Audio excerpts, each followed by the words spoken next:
let me go to another guest. That's fantastic. I am even curious about what you have to say about Mamdani after you heard Caleb make that point. I'm Ted Rall, political cartoonist, syndicated columnist, host of TMI with the beautiful, the lovely. She smells like butterscotch and milk. The middle chain. She's fantastic. The audience was like, "Where's Ted Rall?" Last week, they was like, "Where's Ted?" I was like, "Oh, that's great." Yeah, they were calling for you, Ted. They were calling for you. Montana. How you doing, man? You doing okay? I'm good. I wanted to, I love Caleb. He's awesome, and I really value what he contributes. But I got to take issue with some of the things he said just before us, if you don't mind.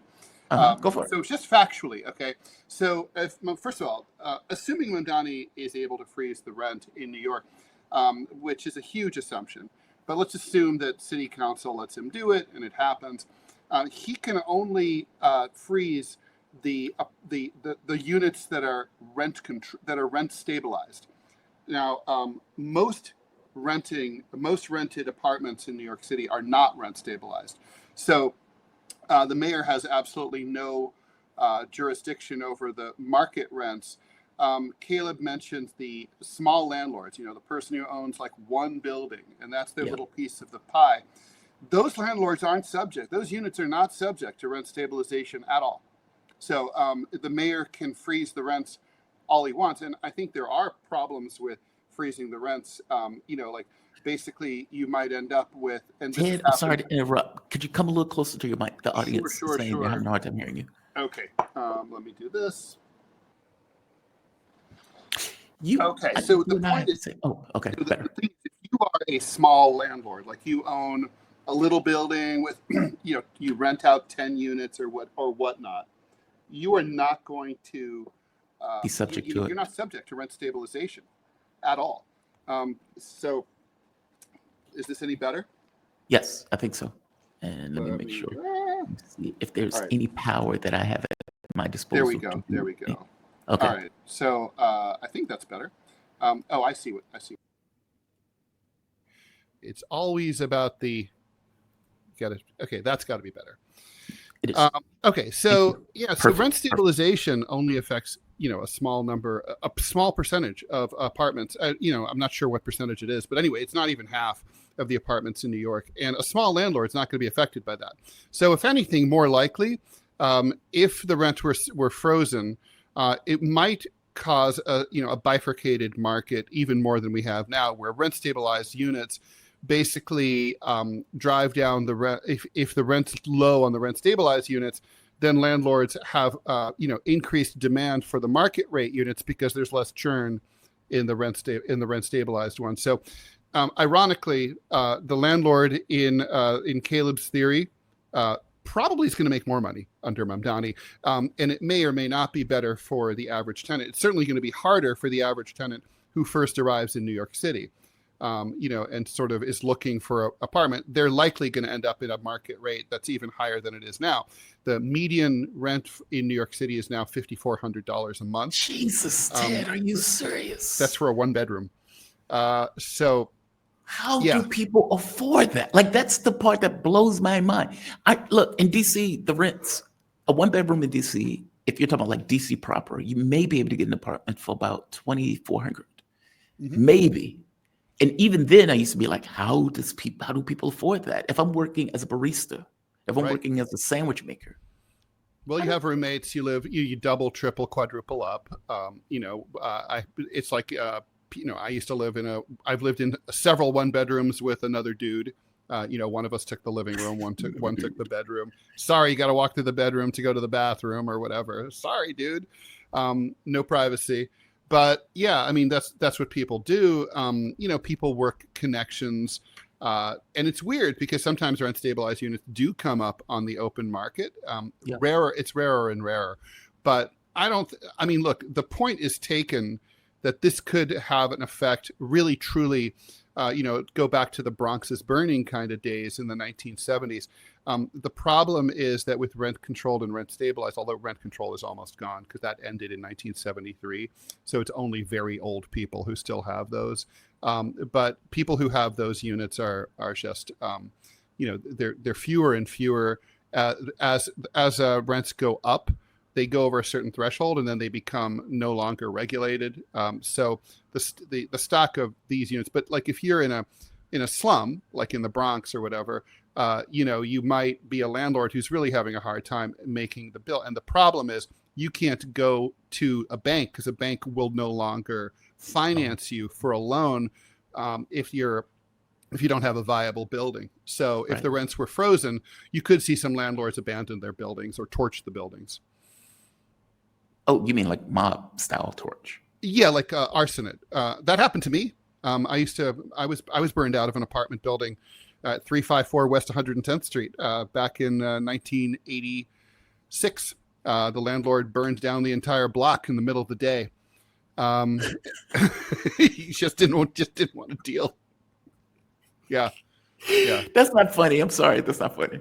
No, I mean, people could have died. I mean, hundreds of people were made home, including me, were made homeless from this incident, right? I mean, I still have the clip from the New York Daily News. The Red Cross came. Okay, it was like that. They burned in the middle of the whole block. Yeah, in the middle of the day, 2 p.m. I'll never forget exactly what happened. I was walking over. I was hanging out at home. It was a Saturday or a Sunday. I'm walking over to the turntable. I had 2 roommates. We're hanging out, just whatever. I put on a vinyl record, a vinyl as the kids say now. I thought you said turntable. It was a turntable. I walk over to the turntable because it was 1986. I put on. I was carrying a copy of Elvis Costello's "Get Happy."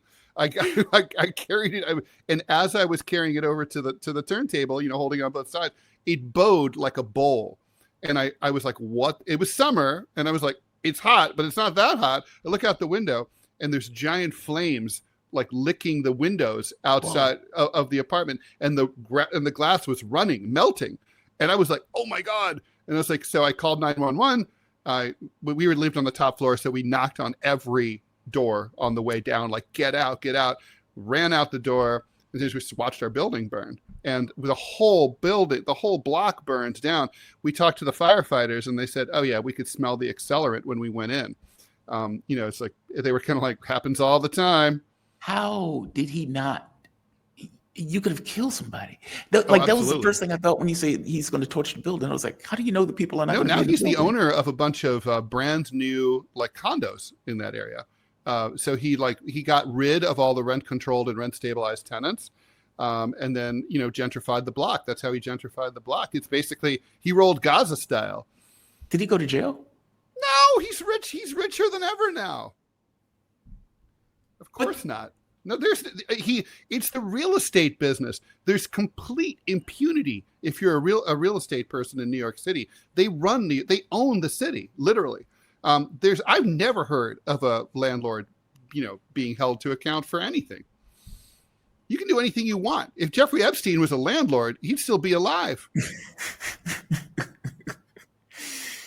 How? Okay. Let's ask this question in a different way.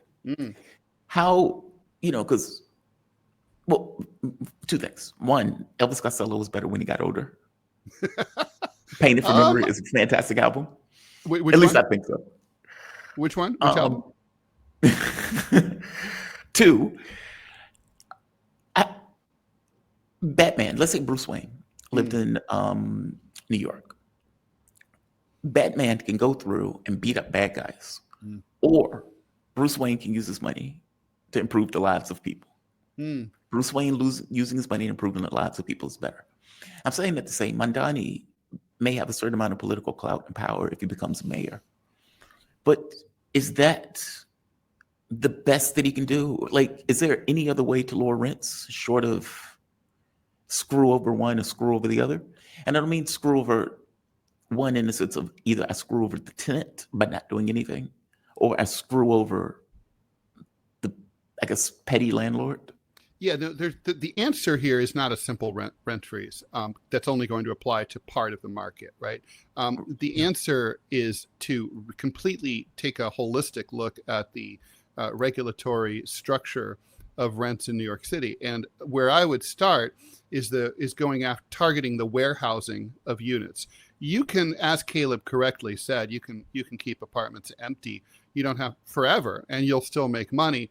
And to make it worse, there's a tax incentive. They can deduct the loss of not renting the apartment from their taxes, right? So basically, they don't lose anything from not renting the units. What I would do is I would change that. I would change that perverse incentive to make it, if you don't rent your apartment or your storefront, this is key too, commercial real estate. If you don't rent it over a certain period of time, and we can argue about what that period of time should be, I would say if you don't rent a storefront within, say, 6 months or a year, but let's say an apartment, certainly, let's say you never rent it for 5 years. Well, the city should just take it from you. It should just be seized under eminent domain. I mean, just think about, like, if you live in a small town and you have a house and you let it fall apart and it gets abandoned and, you keep paying the property taxes, doesn't matter. The city's going to take it because it's an eyesore and it drives down property values in the neighborhood, right? Well, I mean, New York City should have the same exact structure. If you have let a building, let a mom and pop store go out of business, and then it's shuttered, and then it's covered with graffiti, and the windows get broken, and it becomes an eyesore, and druggies and homeless people start hanging out in front of it. That's an eyesore. It drags down the entire neighborhood. So similar, if the landlord can't or won't rent it out, they should take it from them. It's like if you have a car that's on blocks in front of your house. In the suburbs, what do? They come and they tow it away. Well, basically, it's the same exact thing. So if they did that, they'd be opening up. They'd be emptying. You would no longer have this false scarcity. Basically, it's like the De Beers cartel, right? Diamonds aren't rare at all. But the De Beers cartel sort of creates a fake market of scarcity by that's what cartels do. Oil isn't rare. That's what OPEC does. They create scarcity. So similarly, the real estate business creates scarcity in New York by saying, we only have a 1% vacancy. Well, that's not the percentage of units that are empty. I mean, there are neighborhoods where like the Upper East Side of Manhattan, where 85% of the units are empty. I mean, everybody's like, hilariously, people are sleeping outside of buildings that are 80% empty. I mean, that's screwed up.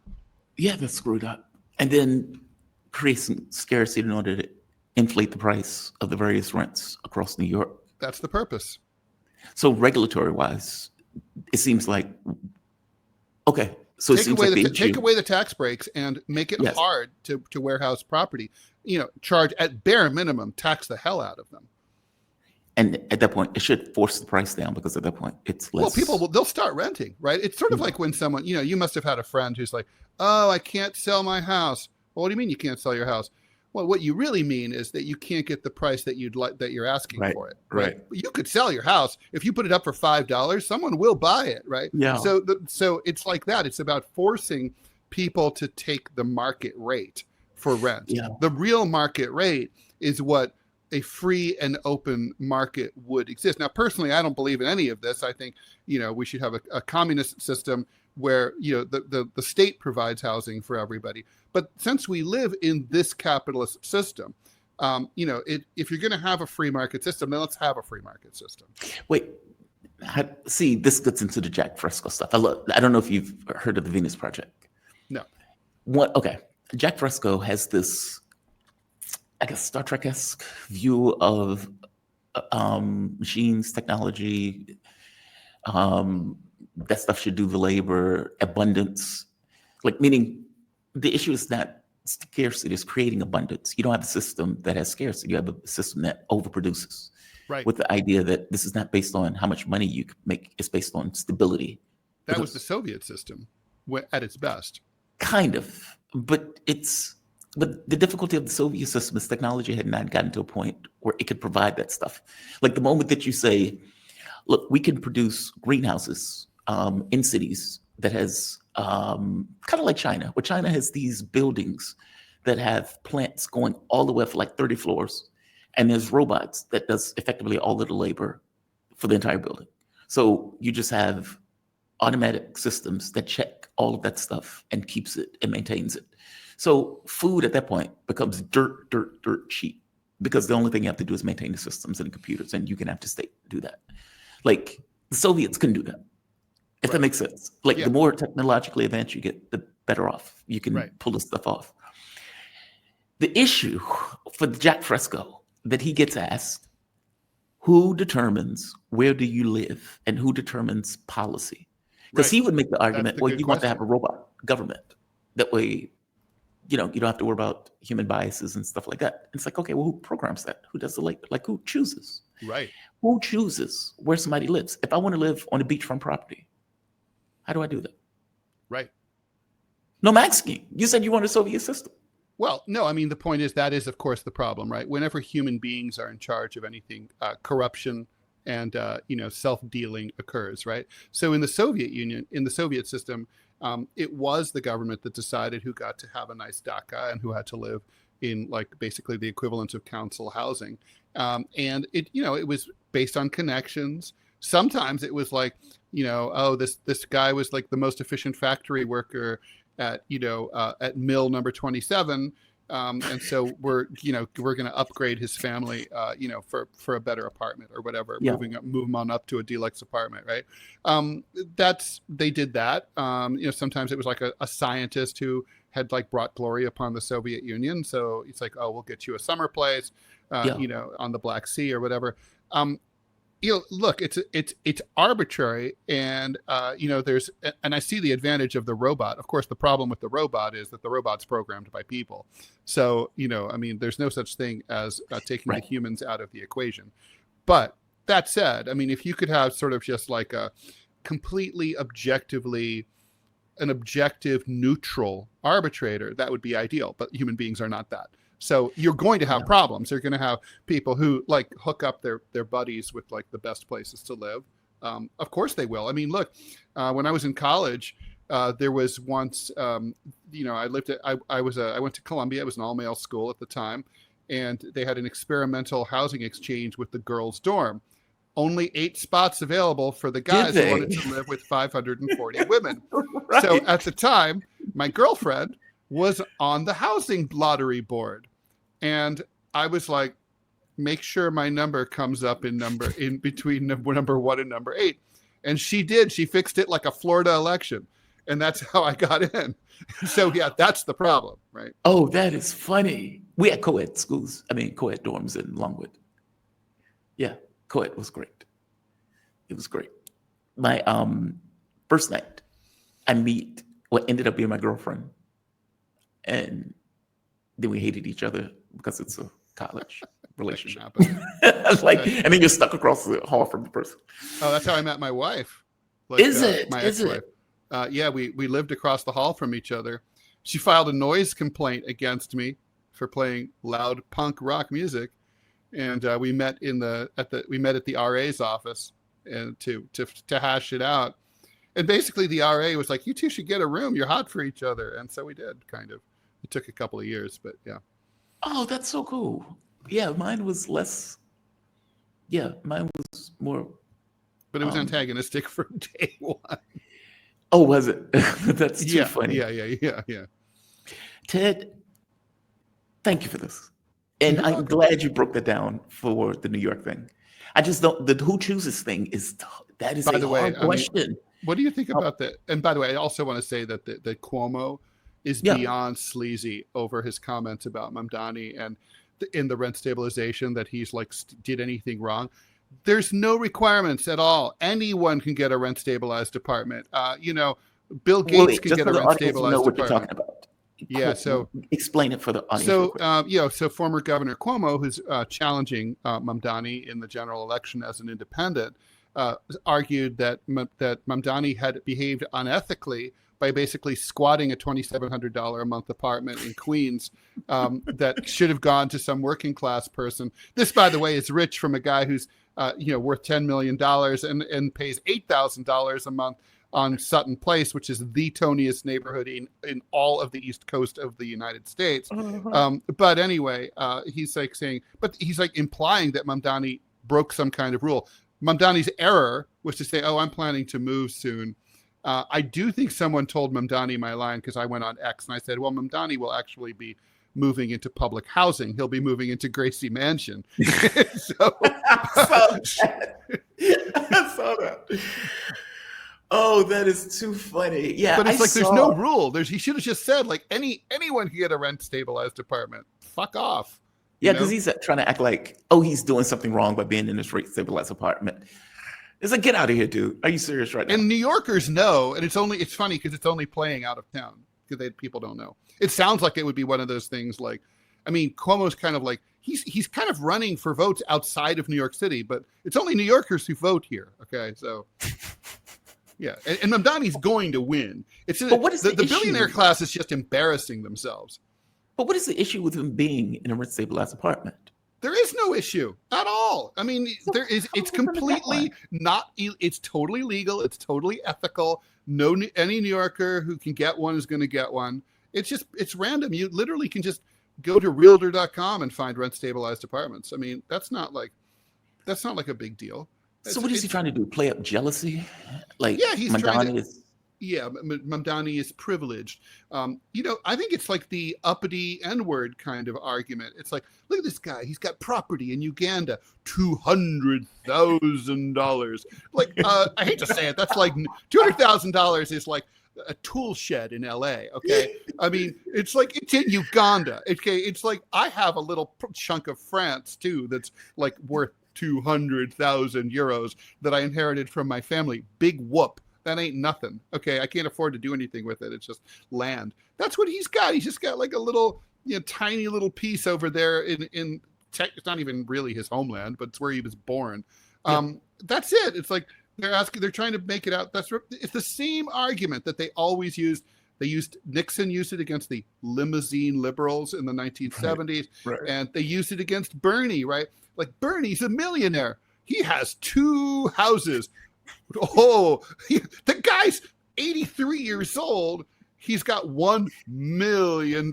He's 83. I mean, he's not MTG, who went from 700,000 to $22 million in like 6 years. Okay. I mean, he's just got a house that like appreciated. Bernie has a house. He has a house. Okay. Well, I thought he just sold a book. Yeah, he had the book too. Right. So he had a book and he had a house. Big whoop. He's a U.S. senator. I mean, he honestly should have more money than that, considering how much he made all those years. Mm-hmm. So, I mean, I saw his car. He drove like, when I interviewed him, I saw him drive away, and he had like a little, what are those things called? Little Cooper Mini. Beat about. Little Cooper Mini. I was like, he looked like he was driving in a clown car because he's a big guy. It's like, big guys should not drive in a Cooper Mini. Just saying. Oh, that's too funny. Ted, man, I have missed you. I've missed you. It's good to be back. I will hope to see you next week. Indeed, I'll be around. And I'm glad you're safe. And I'm glad you're back. Me too. Thank you. All right, have a good show, Jamal. Thanks, man. Political cartoonist, syndicated columnist, host of TMI with Manila Chan that comes on 10 a.m. immediately after this show. You have a good one, my man. Thanks, Ted. You too.